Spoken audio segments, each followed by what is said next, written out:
Hollywood setup आपका स्वागत करता है एक नई मूवी एक्सप्लेनेशन वीडियो में। इस कहानी की शुरुआत में बिली नाम के एक बच्चे को दिखाया जाता है जो खेत में स्केयरक्रो बांध रहा होता है। तभी उसे एहसास होता है कि उसके बगल में जो स्केयरक्रो है वो कुछ अजीब है।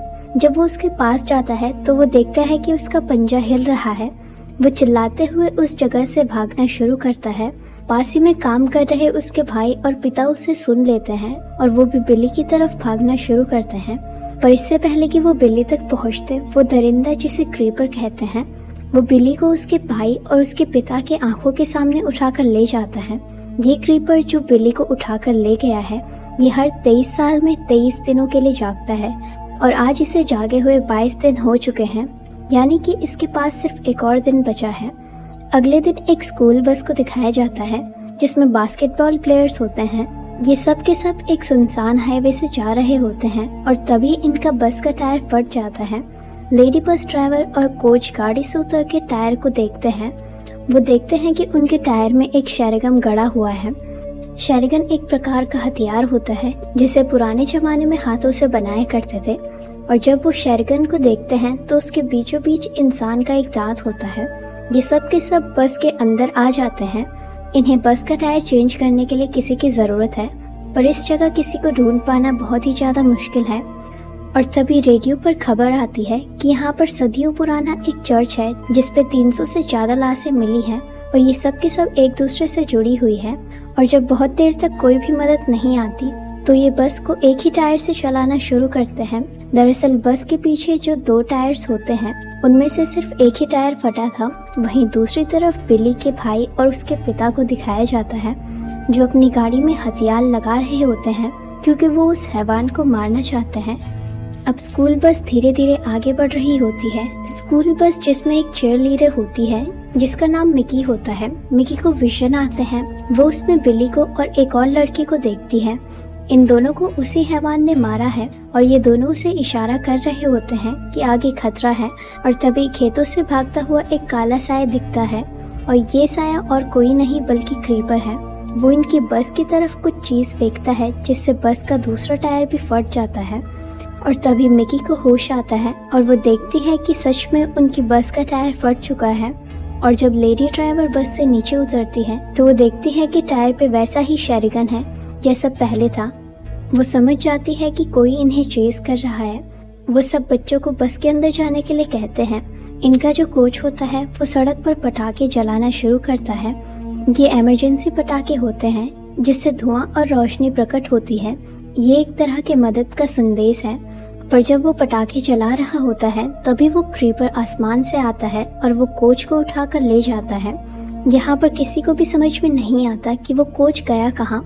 लेडी बस ड्राइवर और एक दूसरा आदमी कोच को ढूंढना शुरू करता है और उन्हें कोच आसपास कहीं भी नहीं दिखता। और एक बार फिर से वो क्रीपर आसमान से आता है और वो लेडी बस ड्राइवर को अपने साथ उठाकर ले जाता है। ये सब बस के अंदर से एक बच्चा देख रहा होता है, पर रात के अंधेरे में उस हैवान की स्पीड इतनी तेज होती है कि वो उसे देख ही नहीं पाता। वो सबको बस यही बताता है कि ड्राइवर हवा में उड़ रही थी। अब यहाँ पर जो आदमी बाहर है वो भी बस के अंदर आ रहा होता है। तभी यहाँ पर एक बार फिर से क्रीपर आ जाता है। वो उसे पकड़ लेता है। बस के अंदर से बच्चे उसके पैर पकड़कर खींचते हैं पर वो उसे नहीं बचा पाते। वो हैवान उसे भी उठाकर ले जाता है। किसी को कुछ भी समझ नहीं आता कि अब करना क्या चाहिए। और तभी वो हैवान एक बार फिर से आ जाता है और वो बस के पीछे की ग्लास से इन सब बच्चों को देखता है और अपनी जीभ निकालता है और यहाँ से उड़ जाता है। इनके साथ जो चेयर लीडर होती है जिसका नाम मिकी है, जिसे पहले विजन आए थे, एक बार फिर से उसे विजन आते हैं और विजन में वो उस जगह को देखती है जहाँ पर ये हैवान स्केयरक्रो बन के बैठा हुआ था। और उसे वहाँ पर एक बार फिर से वही मरा हुआ लड़का दिखता है। वो उसे बताता है कि ये हैवान 23 सालों में 23 दिनों के लिए जागता है और इंसानों को मारता है। इसके अलावा भी वो बहुत कुछ बताता है। और अब मिकी होश में आ जाती है और वो सबको बताती है कि ये क्रीपर दोबारा आएगा क्योंकि उसे अपना मनपसंद भोजन चाहिए। वो हम में से कोई भी हो सकता है। वो बताती है कि ये 23 सालों में 23 दिनों के लिए जागता है। इसके बाद ये हमेशा के लिए जमीन में दफन हो जाता है और ठीक 23 साल बाद ये दोबारा जागेगा। और आज इस हैवान की आखिरी रात है। वहीं दूसरी तरफ बिली के पिता और उसके भाई को दिखाया जाता है जो रात को इस क्रीपर को ढूंढ रहे हैं और तभी उन्हें रेडियो में एक आवाज़ आती है और ये आवाज़ उस बस की होती है जहाँ पर बहुत सारे बच्चे फंसे हुए हैं। वो बताते हैं कि हमारी बस हाईवे नंबर 9 पर फंसी हुई है। बिली के पिता कहते हैं कि तुम वहीं पर रुको, हम जल्द ही वहाँ पर पहुँच रहे हैं। ये सुनकर बस में सब बहुत खुश हो जाते हैं। उन्हें लगता है कि उन्हें बचा लिया जाएगा और तभी क्रीपर बस की छत फाड़ कर अपना हाथ नीचे डालता है और इनमें से एक बच्चे को पकड़कर ऊपर खींचना शुरू कर देता है। बाकी बच्चे उस बच्चे को पकड़ लेते हैं और तभी इनमें से एक लड़की लोहे का रॉड हैवान की आंख के आर पार कर देती है। इससे वो हैवान दर्द से करा उठता है और आसमान की गहराइयों में उड़ जाता है और अगले ही पल इनकी बस में आकर गिरता है, जिस वजह से बस के सारे शीशे टूट जाते हैं।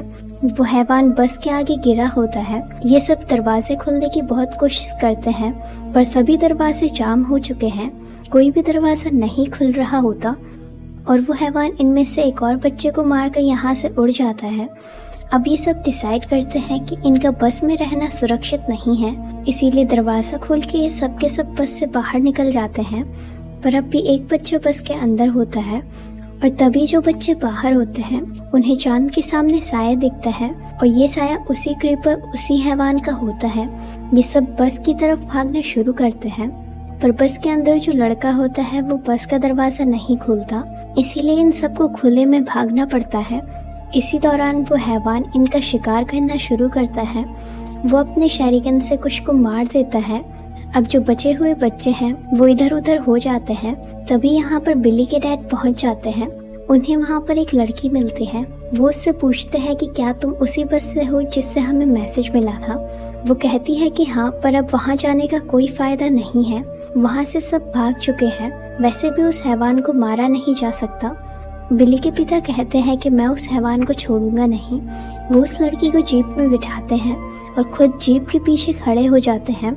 वो अपने आप को रस्सी से भी बांध लेते हैं ताकि वो शैतान उन्हें हवा में उठाकर ना ले जा सके। और अब वो स्कूल बस तक पहुंच जाते हैं जहां पर वो क्रीपर बस के अंदर से उस बच्चे को खींच रहा होता है जो अकेला बस के अंदर रह गया था। बिली के डैड के पास एक बहुत बड़ी गन होती है जिसमें लोहे का रॉड होता है और उस रॉड के आगे एक चाकू लगा होता है। ये चाकू भी उसी हैवान का होता है। जब वो खेत से बिली को उठाकर ले गया था वो चाकू वहीं पर छूट गया था और अब बिली के पिता जैक उस पर निशाना लगाते हैं। वो रॉड क्रीपर के सीने के आर पार हो जाता है। क्रीपर यहाँ से भागने की कोशिश करता है पर जो रॉड उसके सीने के आर पार हुई होती है वो लोहे की तार से बंधी होती है और वो तार गाड़ी से बंधी है। लेकिन वो दरिंदा इतना शक्तिशाली होता है कि हर झटके के साथ इनकी गाड़ी पूरी तरह से हिल जाती है।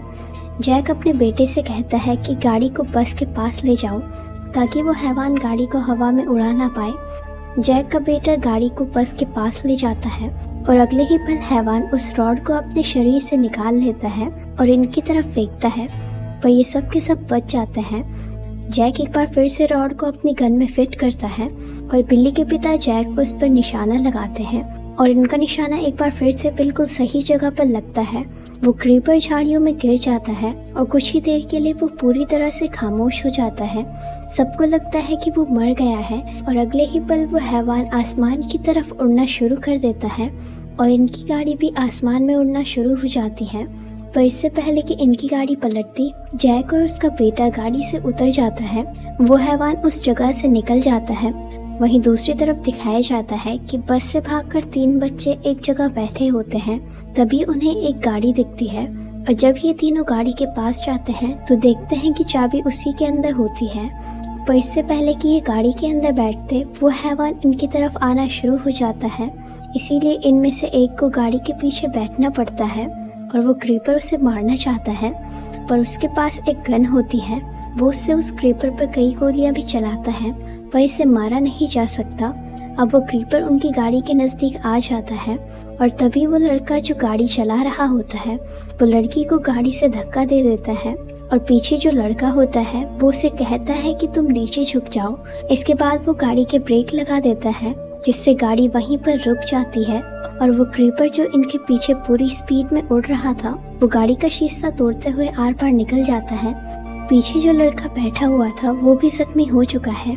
यहाँ पर वो हैवान, उसका एक हाथ, एक पैर और एक पंख टूट जाता है। तभी वो लड़का जो वहाँ पर जख्मी था वो उसे देखता है और उसे देखकर उसके दिल में डर पैदा हो जाता है और वो क्रीपर डर महसूस कर सकता है। वो समझ जाता है कि उसके आसपास कोई है। वो उस लड़के की तरफ बढ़ना शुरू कर देता है। वो लड़का भाग नहीं सकता क्योंकि वो भी जख्मी होता है। क्रीपर उस तक पहुंच जाता है, पर इससे पहले कि वो उसे मारता तभी वहां पर बिली के पिता आ जाते हैं और उनके पास वही रॉड होती है जिससे उन्होंने पहले भी उस हैवान को जख्मी किया था। वो एक बार फिर से उस पर हमला कर देते हैं और वो लोहे का रॉड क्रीपर के आर पार हो जाता है। और इसके बाद जैक उसके पास जाता है। उसके पास जो लोहे की रॉड होती है वो उससे क्रीपर पर कई बार वार करता है, पर फिर भी उसकी सांसें चल रही होती है। वो लगातार जैक को देख रहा होता है और कुछ ही देर बाद उसकी स्किन से उसका पूरा चेहरा कवर हो जाता है। अब यहाँ पर मिकी आती है जिसको विसन आए थे। वो जैक को बताती है कि वो मरा नहीं है, इसके 23 दिन पूरे हो चुके हैं और आज से ठीक 23 साल बाद ये 23 दिनों के लिए एक बार फिर से जिंदा होगा। जैक कहता है कि मैंने अपने बेटे का बदला ले लिया है, ये मेरे लिए मर चुका है। धीरे धीरे वक्त बीतता है और 23 साल बीत जाते हैं। जैक का बेटा बड़ा हो चुका है और जैक बूढ़ा। इनके फार्म में 2 लड़के और एक लड़की आती है। दरअसल ये उसी हैवान, उसी क्रीपर को देखने के लिए आए होते हैं। लोग इसे the bat out of hell कहते हैं। जैक ने उस क्रीपर को हवा में लटका रखा होता है। जैक इन तीनों बच्चों को कहता है कि अब सिर्फ 3 दिन बचे हैं, यानी कि 3 दिन बाद पूरे 23 साल बीत जाएंगे और एक बार फिर से ये क्रीपर जाग जाएगा। यही कारण है कि जैक उसके सामने पूरी तैयारी के साथ बैठा होता है ताकि उसके जागते ही जैक उस हैवान को मार दे। इसी के साथ ये मूवी यहीं पर खत्म होती है। उम्मीद करते हैं कि आपको हमारी एक्सप्लेनेशन पसंद आई होगी। Thanks for watching.